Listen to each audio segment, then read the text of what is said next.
Let me ask you a question. How many times in your life have you lost weight only to gain it back? Too many to count? Well, trust me, you are not alone. So if this has been you, stick around to the end of the video because I'm going to show you how to get out of this mess and lose the weight for good. So really quick before we get into things here, I was thinking I've literally never done a live video on this channel. We just recently hit 10,000 subscribers. Thank you so much for being on this journey with me. But I was thinking, hey, maybe I should do like a live question and answer, but I wasn't sure what kind of interest there would be. So if you are interested in me doing something like this, leave this video a like, comment below letting me know that you're interested. And if there's some interest out there in the next week or two, I'll probably do this. So make sure you're subscribed so you don't miss out. Anyway, getting into things, I really did mean what I said at the beginning. You are not alone if you struggle with this. In fact, there's some research that shows it's pretty staggering what it says actually. And if you go through different data, it really shows that only a handful of every 100 people who lose weight actually keep it off in the long run. So the question we have to ask ourselves is, why is this? And what do you need to do to not become just another statistic? So fair warning, in this video, I'm gonna tell you some things that you might not like to hear, but trust me, there's tons of people who will promise you the quick fix, but they're the ones keeping you stuck. I would rather tell you the cold hard truth, even if it's not very popular and won't get a lot of traction, because I want to help you get the long-term results that have always escaped you. Okay, probably the most important part of having any long-term success is the last thing you probably want to hear, but that's you need to have a lot of patience. You cannot rush this process and expect anything to last, and there's both psychological and physical reasons for this. Mentally, this is because the more you rush the process, the more frustrated you're probably going to become. It probably won't happen as fast as you want. There's going to be a lot of times where it feels like it's not worth the effort. And the more you tie your emotions to the results, the more likely you are to have setbacks. How many times in the past have you gotten frustrated, felt like it wasn't worth the effort, said F it, and went on some sort of free-for-all, then you regret it, you beat yourself up, you feel guilty, and it just spirals out of control from there. I'm telling you, this all or nothing mentality has to become a thing of the past if you want success. And this is because how can you possibly be all on all the time? Which means if you want a lifetime of success, you need to accept that this has to become a lifestyle and something you're gonna do forever. This doesn't mean you have to eat low calories and do absurd amounts of cardio all the time forever. In fact, to the contrary, which I'll talk more about that later in this video, but it does mean you can never, ever, ever just be done and go back to the way things were. And I know this is the mentality so many people have. Perhaps you've had it as well. Let me just get this over with as fast as possible so I can be done. But I'm sorry, it just doesn't work that way. The nice thing too about accepting that there's no deadlines and that you have your whole life ahead of you is it takes the pressure off. You can chill out about how well it's working and just take your time. Besides, rushing the process is the very thing that has kept you stuck for all these years. So I'd argue the slower progress is actually faster progress in the long run, which ties me beautifully into the next thing I wanted to talk about. And that is the physical side of why slower is better. Faster weight loss early in the process almost always leads to less total weight loss, and this is because of how adaptive your metabolism is. To lose weight faster, you have to eat less calories, do more exercise, and create a larger calorie deficit. The larger the calorie deficit is, the greater the suppression in hormones and metabolism will come from that deficit. Now, many people will say that the changes in metabolism when you lose weight is solely from the weight you've lost, because when you carry around less mass, you burn less calories, which this is true. However, science has shown these slowdowns in metabolism are greater than would be predicted just by the amount of weight lost, and seems to be greater the more extreme the calorie restriction. In fact, there was a study that looked at taking a 50% reduction in calories for a total of 3 weeks, which reduced total daily energy expenditure way greater than the amount of weight that was lost would have predicted. Total energy expenditure dropped by 42% in those 3 weeks. Of that, RMR, which is how many calories your body burns while at rest, dropped by 40%, and non-resting metabolic rate, which would be things like how many calories you burn through exercise and movements throughout the day, dropped by 40%. And that was just in 3 weeks. Imagine doing this for months on end like a lot of people do, and a lot of people make much greater reductions than just 50%. I mean, how many times have you seen somebody who ate thousands of calories a day then go on like a 500 calorie per day diet? Imagine what that's gonna do to your metabolism. So taking that into consideration, when you go on these extreme calorie reductions in the beginning stages, yes, you will lose more weight. However, not only is a large percentage of that not even body fat, which is what we're really looking for, it's things like lean body mass, water weight, glycogen, things like that, but your body will eventually adapt to this. And once you hit these inevitable weight loss plateaus, what are you gonna do? You're barely eating, you're doing tons of exercise, you really can't realistically make any more adjustments, you get frustrated, you go back to your old eating habits, you probably even eat more than you did before because not only are you feeling restricted from barely being able to eat, but your hunger hormones are through the roof because of the dieting, and the weight comes back on crazy fast, often overshooting previous levels when you started the diet. What's even worse than that is there's evidence, while this study was in mice, it showed it could be possible when you rapidly gain fat that you can create new fat cells. And once you have a fat cell, it never goes away. You can have more or less fat in that cell, but it's there for good. And this is just one of many reasons why it can be so much harder to lose the weight again each passing attempt. Anyway, the main point here is slower weight loss in the beginning will actually lead to more total weight loss because one, you're eating more and doing less exercise, so when you do hit these weight loss plateaus, you can make adjustments to get the process working again. So you always want to eat as many calories as possible and do as little cardio as possible while seeing results to leave the room for these adjustments. And two, it'll be mentally easier to handle because you're going to be able to enjoy more food. You're going to be more flexible. You're not pounding yourself into the ground with exercise all the time. And three, you'll retain more lean body mass with a slower percentage of weight loss. And the more lean body mass you have, the more calories you burn at rest. Which is why even if you don't really care about the physical appearance of having muscle, you should still prioritizing building and keeping that muscle. So with that, try to keep your pace of weight loss under 1% per week of your total body weight, or if you're obese, up to 2, maybe 2.5 in more extreme scenarios. But the point is, faster isn't necessarily better. So with all that, I hope you can see why I'm always preaching patience, and that it doesn't matter what you do to lose the weight if you can't keep doing it once the weight is gone. And this is why one of the other big important pieces of advice I can give you to create long-term results is not go on some super restrictive banning of all your favorite foods diets. Creating a healthy relationship with food is imperative for long-term success. The problem with looking at foods as either good or bad is it ties your emotions into food and it makes you feel like you did something wrong, makes you feel guilty if you have one of those quote unquote bad foods. So whenever you do inevitably have some of that food, you feel bad about it. You feel like, well, crap, my diet's gonna start again tomorrow, so I need to get as much in as humanly possible today because again, it's gonna be off limits tomorrow. And if that wasn't bad enough, what you probably do from there is beat yourself up even more. This ends up making that one day turn into multiple days, sometimes weeks, months, hell, possibly even years. So I'm telling you, do not beat yourself up about food choices, ever. No matter what you've done, I promise you, beating yourself up will do way more damage than any amount of overeating can possibly do in a day or even a week. Plus, I'm gonna keep coming back to this, it has to be a lifestyle.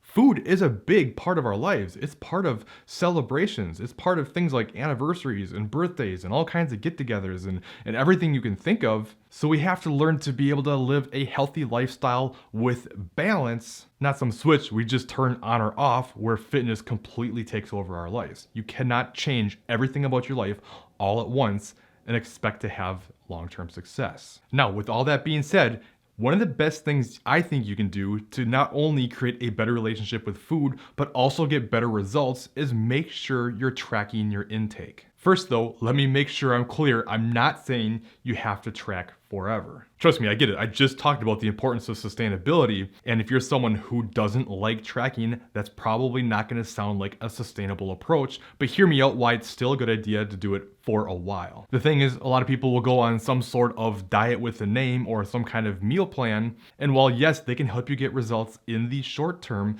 the problem is they don't teach you anything about food. It just says, eat this don't eat that, and typically only furthers a poor relationship with food. Even meal plans themselves, you just look at the meal plan and say, okay, if it's on this list, it must be good. If it's not on that list, then it's gonna be bad if I eat it. It just doesn't work that way. Whereas if you start tracking intake on your own, if you start tracking macros, it's gonna take more work up front. It is, but you're gonna learn a ton. You're gonna learn about what's in the foods you eat. You're gonna learn about portion sizes and how you can substitute different foods and still get the results you want and still be able to go out and be able to include things in your diet that you enjoy and get results. That gives you the mental benefit of creating a better relationship with food and not always restricting. So it's by taking these steps early and building that knowledge base up front that you can learn to be more intuitive down the road. But if you never learn what's in the foods you eat, how can you possibly be intuitive? Your intuition is just going to be basically whatever those extreme diets said. Don't eat this, eat that. And we all know how that typically ends. And really, a lot of people find that they don't mind tracking after they do it for a long time. It has a learning curve. Like anything in life, the more you do it, the better you get at it. And once you've done it for a longer period of time, you really spend like 5 minutes a day, if even, tracking your intake, and it keeps you in check while allowing that flexibility, so it kind of gives you a balance of both worlds. But like I said, you don't have to do it forever, but I highly recommend doing it at least for a few months. Now this video is long enough already, so I'm not going to go into detail about how much you should be eating and the different macro breakdowns and all that type of stuff. I have a video that covers that. I'll put in the description below that you can check out after this video. And also on the topic of nutrition, before we move on to exercise, one of the least understood and most important things you need to understand as you move forward is the importance of reverse dieting whenever you're done with your cutting phase. Now I have literally like almost 100 videos on reverse dieting on this channel, and I have a whole playlist of maybe around 10 or so of what I consider to be the most important ones to watch. So you can check that out too if you don't know a lot about reverse dieting. But the premise is, this is where when you're done, your hormones are all messed up from the dieting, your metabolism is slow, so you can't just go back to eating a lot more calories or you're gonna gain weight really quickly. But if you gradually increase your calories, it allows this suppression to subside and minimize the amount of fat that you gain during that process. So by doing this, not only do you allow yourself to have more flexibility and balance in your life and be able to enjoy more food, but you'll also feel way better than constantly trying to keep your calories way down all the time. It's just not going to be sustainable. Now, as far as exercise goes, one of the most common mistakes people make is doing nothing but cardio and never doing any strength training. And while yes, cardio typically, not always, but typically will burn more calories than strength training does, during the exercise itself, you actually burn more calories from strength training in the long run. Plus with cardio, the body seems to adapt to it pretty quickly, meaning you end up burning less calories through the same amount of cardio over time, so you just have to keep doing more and more and more. Whereas with strength training, you don't seem to get this metabolic adaptation. Plus, it has something that's called EPOC, which stands for excess post-exercise oxygen consumption, which basically means that the body continues to burn more calories than usual as it recovers from that training stimulus, and this can last for up to a couple of days. Whereas with most forms of cardio, once your heart rate returns back to normal, you stop burning extra calories. Plus, there's what I talked about before, in that the more muscle you have, the more calories your body burns at rest, just being you. And I promise you, ladies, it will not make you bulky. It will not happen by accident, so don't worry about that. In fact, to get the body composition you're after, you're gonna want that strength training. Otherwise, it kind of turns into this saggy look as you lose a bunch of weight. So anyways, when it comes to exercise, you wanna prioritize strength training. I typically recommend at least 3 to 5 days per week, but whatever you can give, not 7 days a week. Your body needs time to recover. I rarely have people do 6, never ever 7. More is not always better. Remember, you have to be able to recover and then supplement with extra cardio to get some more calorie burn as necessary. With that being said though, there is a caveat here, and that is, once again, sustainability. Everyone's different. If you hate strength training and you love cardio, I would not say you have to do a bunch of strength training and do minimal cardio. That wouldn't make any sense because you're not going to be able to keep doing that. You're going to hate it and you're going to quit. So in that case, yes, do the cardio like you love, but just know what that means, and you're gonna have to keep doing more and more and more to get better results. And as far as how much cardio to do, again, I have a video that covers that. I'll put that in the description below as well. Okay, don't go anywhere yet because I still have some important stuff to say, and it's gonna be on the mental side of things. As you've been able to see from this video, the mental side of things is extremely important and very overlooked. We always think about, okay, what do I physically need to do? But it's the mental side of things that makes or breaks most people. If you can't separate your emotions and your feelings from this process, you're not going to be able to physically do the things that are necessary. You've probably heard people talk about having a strong why, and it really is important. Your why is your reason why you must keep going no matter what, no matter how hard it gets. For some people, this is setting a good example to their children and not falling into the same mistakes that you made. For other people, they have a health scare. They don't want to die an unfortunate death that they could have prevented by taking care of themselves. There's a lot of reasons, and it doesn't necessarily even have to be that big. It just has to be that important to you, whatever it is. If your only reason to do this is because you just don't want to feel so fat, that might be fine to get you started, but what happens when it stops working? What happens when you get tired and cranky and emotional and hungry? All these things that are pretty much inevitably gonna happen at some point. It's just too easy to convince yourself that, well, maybe it's not so bad. Maybe it's not worth the effort. Maybe I don't really need to do this. It's very much true that you don't get what you want out of life. You get what you have to have, which is why you need this strong reason why you have to keep going. Probably the most common thing I hear from people who have gotten the results they wanted and been able to keep them long term was they made the promise to themselves that they weren't going to give up no matter what. That kind of grit and commitment is necessary to be in it for the long haul. Because if you leave it as optional, you're always going to take the option when things get hard. And the real truth is, you're the only one that can stop you. I mean, you really are. And I don't mean that negatively. It's probably sounding like a little bit of tough love, and I guess it is, but it is with love. There's nothing that can happen in your life that can prevent you from getting where you want to be outside of you. There's a lot of bad things that happen. I'm not saying you don't have difficult circumstances in your life, but if you can find even one person with a more challenging story than your own, you can do it. Because it's never the circumstance that dictates whether you get there or not. I mean, it's kind of like if you're going home and you hit a roadblock and there's a detour. It's not like you would sit in front of the sign and go, well, it's not working. Guess I can't go home now. Like, no, you have to go a different way. It's going to take you longer. It's going to be a little bit more frustrating. It's a different path than you originally had planned on, but you'll eventually get there. The same thing's going to happen with your fitness journey. It's not going to go all according to plan. You're going to have roadblocks and you're going to have to take detours, and it might take longer than you thought. It almost for sure will. But if you keep going, you'll get there. Of course, it's hard to do on your own, and I'm here for you. If you want help, if you want some coaching, there's a link in the description. I will help guide you through it. Sometimes, even if it's not even to know exactly what to do, it's just to get out of your own head and have someone who can be more objective with you, hold you a bit more accountable. I'm here if you need me. Also, losing the weight isn't even the hardest part. It's the keeping it off part. You've probably lost weight tons of times. It's maintaining it that's difficult. So I have a video up top here I want you to check out next about maintaining your weight after weight loss and what that really means, because a lot of people get that confused. If you have any questions, leave them in the comments below, and I'll see you over at that other video.